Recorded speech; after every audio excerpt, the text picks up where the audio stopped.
Sachin Tendulkar versus Sourav Ganguly, that too in a red ball game? Now this is a tale you'd want to hear.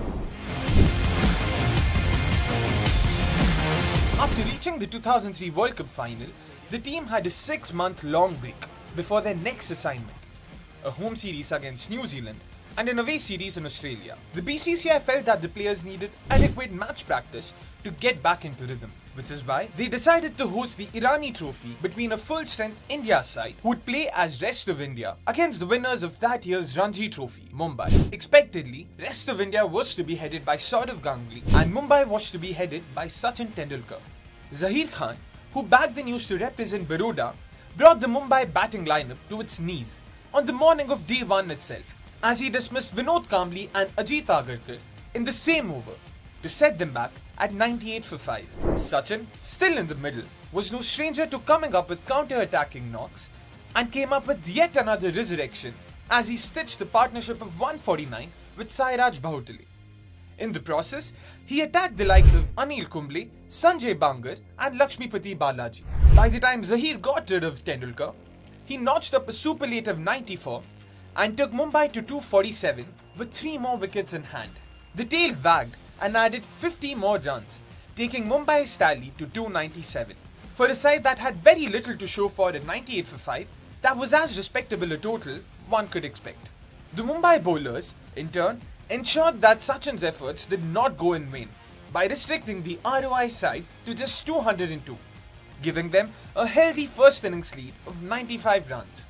This was not the kind of performance one expected from a lineup that had the likes of Virendra Sehwag, Rahul Dravid, VVS Lakshman, Sourav Ganguly and Yuvraj Singh in it. Had Balaji and Zaheer not added 43 more runs for the 10th wicket, Rest of India could have been bundled out for far less. Ramesh Pawar was the wrecker-in-chief for Mumbai, accounting for 3 of the stalwarts. Entering day 3 with the opposition ahead by 106 runs, Ganguly's bowlers had their task cut out for them. Remember, this was a 4-day affair, unlike a test match. Mumbai, however, had to bear the brunt of a strong bowling performance from the Rest of India bowlers and were reduced to 115 for 6.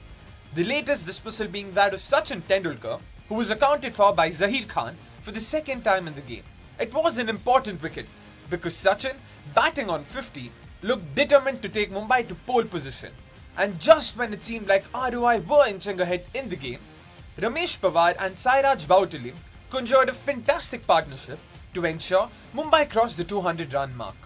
Ajit Agarkar later chipped in with another useful cameo at number 9 to help Mumbai set an imposing target of 340 in the final innings.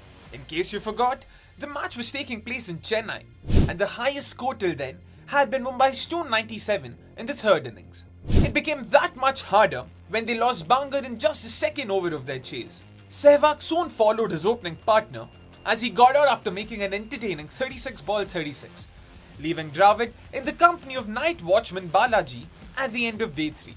In the first session of day 4, Balaji performed his night watchman duties with great success.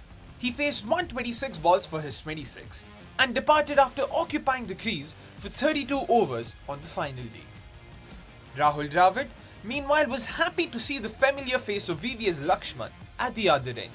The biggest threat from Mumbai came from Ramesh Pawar, and it was crucial that Dravid negated it, and boy did he do that. In Pawar's first over of the day, the then India vice-captain slammed him for a 6-over long on and repeated the act in the off-spinner's next over as well. Still reeling from the World Cup snub, VVS was keen on making a strong case for himself, and so the duo decided to treat Sachin's men to the kind of partnership they generally reserved for Steve Waugh's men. By the time Bahutali dismissed Lakshman and Dravid in quick succession, they'd stitched together a huge 168-run partnership. The former ended his innings just 1 run short of a ton, while the latter finished with a superlative 121. At 305 for 5, with 15 overs remaining in the day, and Parthiv Patel and Yuvraj Singh in the middle, one would think that ROI will chase this comfortably. Except, the Mumbai spinners had different plans. Both the southpaws were quickly taken care of, and Mumbai had only one batter to deal with, Sourav Ganguly. When Kumble joined the then India skipper in the middle, ROI still needed 28 runs to win the game.